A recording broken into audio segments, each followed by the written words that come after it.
Hello दोस्तों, स्वागत है आप सभी को आपके इस यूट्यूब चैनल राजू ट्यूटोरियल में। आज हम लोग इस वीडियो में जानेंगे दोस्तों झारखंड शैक्षिक अनुसंधान एवं प्रशिक्षण परिषद रांची झारखंड प्रथम सावधिक परीक्षा 2022-23 से मॉडल प्रश्न पत्र है और बहुवैकल्पिक यानी ऑब्जेक्टिव क्वेश्चन है। और ये क्लास 9 का है, विषय है सामाजिक विज्ञान, समय है 1.5 घंटा, पूर्णांक है 40। तो दोस्तों आप लोग से रिक्वेस्ट है कि अगर आप लोग इस चैनल में नए हैं तो प्लीज़ लाइक कीजिए, सब्सक्राइब कीजिए और वीडियो को शेयर जरूर कीजिएगा और अपने भाई को इस तरह से सपोर्ट कीजिए ताकि मैं इस तरह का और वीडियो अपलोड कर सकूं। और 9-10 का मैं अपलोड करते रहता हूं। तो चलिए हम लोग बिना किसी देरी का आगे बढ़ते हैं क्वेश्चन की ओर। तो पहला क्वेश्चन है, फ्रांस की क्रांति का अग्रदूत किसे कहा जाता है? तो ये कहा जाता है आपका वाल्तेदेयर, ऑप्शन नंबर डी। दूसरा क्वेश्चन है, निम्न में से किन वस्तुओं पर अप्रत्यक्ष कर लगाया गया था, यानी अप्रत्यक्ष कर लगाया गया था? तो ये नमक और तंबाकू में, ऑप्शन नंबर सी हो जाएगा। तीसरा, लेनिन ने अपने अप्रैल थीसिस द्वारा जो मांगे रखी थी उनमें से निम्न में से कौन सी मांगे शामिल नहीं है? तो ये कौन सी मांगे शामिल नहीं है? तो ये आपका उद्योगों को मजदूरों के हवाले किया जाए, ऑप्शन नंबर डी मांगे शामिल नहीं थी। चलते हैं नेक्स्ट क्वेश्चन की ओर। क्वेश्चन नंबर 4 है, रूस के स्थानीय स्वशासी संगठन कहलाते हैं?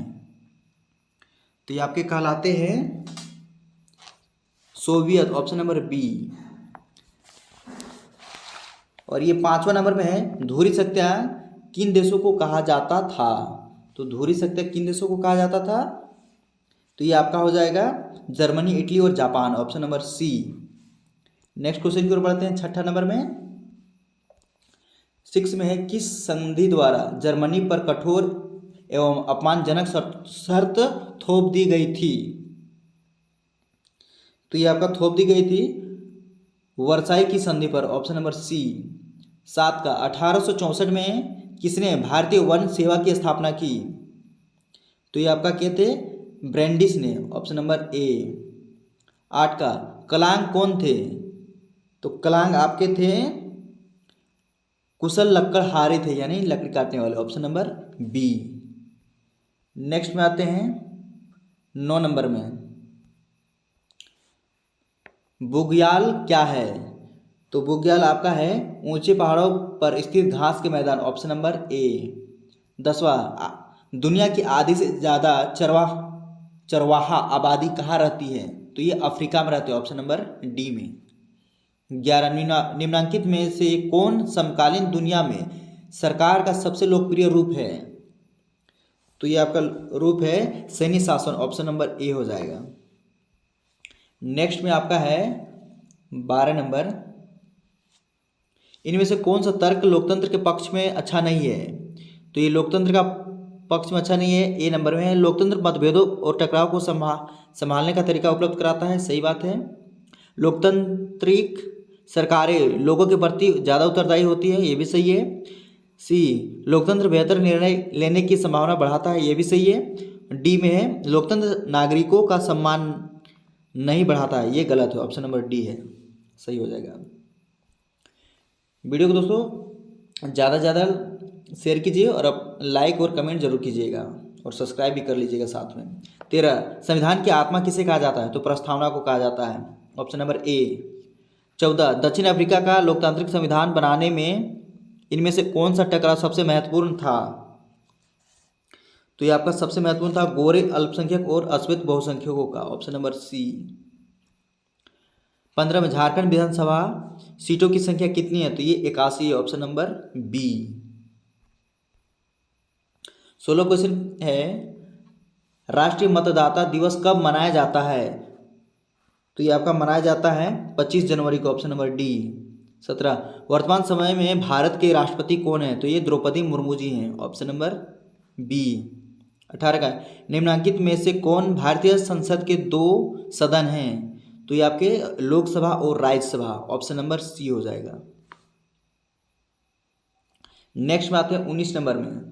19 नंबर में आपका है, संगठन और संघ बनाने की स्वतंत्रता किस मौलिक अधिकार के अंतर्गत आता है? तो ये आपका आता है स्वतंत्रता का अधिकार, ऑप्शन नंबर बी। नेक्स्ट है आपका 20 नंबर, निम्नलिखित में से कौन मौलिक अधिकार में नहीं आता है?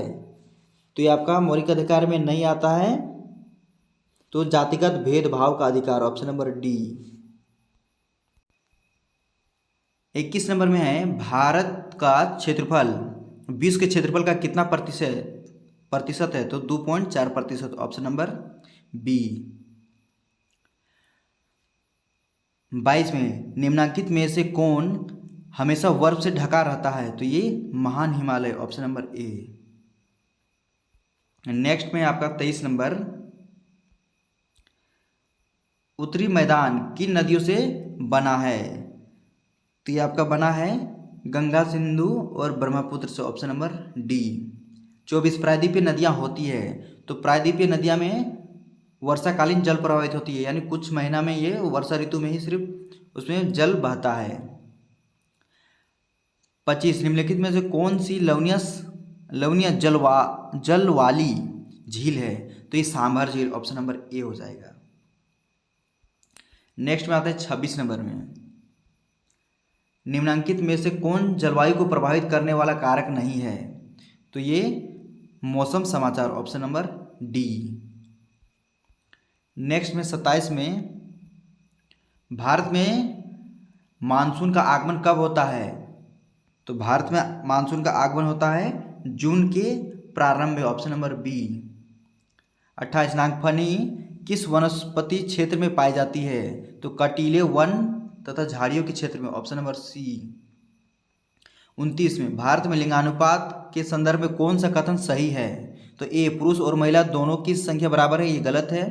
पुरुषों की संख्या महिलाओं से कम है, ये भी गलत है। महिलाओं की संख्या पुरुषों से कम है, महिलाओं की संख्या पुरुष से कम है, सही बात है, ऑप्शन नंबर सी सही हो जाएगा। नेक्स्ट में आते हैं 30 नंबर में, तो 30 नंबर में आपका है, जनसंख्या में होने वाली परिवर्तन की क्रियाएं होती है, तो जन्म दर, मृत्यु दर, प्रवास, उपरोक्त तीनों, यानी ऑप्शन नंबर डी तीनों मायने रखता है। 31, उत्पादन की पहली आवश्यकता क्या है? तो भूमि होना चाहिए, कोई भी चीज़ हम लोग को उत्पादन करने के लिए भूमि होना जरूरी है, ऑप्शन नंबर बी। 32, अस्थायी पूंजी और कार्यशाली पूंजी किसके स्रोत हैं?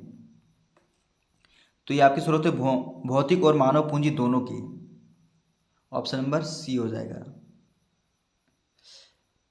33, पालमपुर में गैर कृषि क्रियाएं हैं, तो गैर कृषि क्रियाएं हैं परिवहन, दुकानदारी, लघु विनिर्माण, ऑप्शन नंबर डी हो जाएगा, उपरोक्त सभी। नेक्स्ट में 34 नंबर, किस प्रकार की जनसंख्या अर्थव्यवस्था की परिसंपत्ति है? तो ये साक्षरता एवं स्वस्थ जनसंख्या, ऑप्शन नंबर ए। नेक्स्ट है 35 नंबर, निम्नलिखित में से किसमें निवेश से मानव संसाधन में उच्च प्रतिफल प्राप्त हो सकते हैं? तो ये आपके हो सकते हैं शिक्षा और चिकित्सा से, ऑप्शन नंबर सी। 36 में, विश्व में भारत में डैश निर्धनों का संकेंद्रण होता है, तो सबसे अधिक निर्धनों का संकेंद्रण होता है, ऑप्शन नंबर ए। 37, निर्धनता रेखा का निर्धारण करते समय इनमें से किस पर विचार नहीं किया जाता है? तो ये आपका विचार नहीं किया जाता है, तो मनोरंजन आवश्यकता पर, option number C. Next question में है आपका 38, बफर स्टॉक क्या है? तो बफर स्टॉक है सरकार द्वारा अधिप्राप्त अनाज का भंडार है, यानी भंडार करता है, ऑप्शन नंबर ए हो जाएगा। 39, खाद्य सुरक्षा का अर्थ क्या है? तो सभी लोगों के लिए सदैव भोजन की उपलब्ध कराना, ऑप्शन नंबर बी हो जाएगा। 40, सार्वजनिक वितरण प्रणाली किससे संबंधित है? तो सार्वजनिक वितरण प्रणाली गरीबी उन्मूलन कार्यक्रम से, ऑप्शन नंबर बी हो जाएगा। इस तरह से दोस्तों आपका लोगों का वीडियो यहीं पे समाप्त होता है। अगर वीडियो आप लोगों को अच्छा लगा तो प्लीज़ लाइक और सब्सक्राइब जरूर कर लीजिएगा, क्योंकि मैं इस तरह का वीडियो अपलोड करता रहता हूँ, इसलिए ज़्यादा से ज़्यादा आप लोग सपोर्ट कीजिएगा। वीडियो देखने के लिए बहुत बहुत धन्यवाद।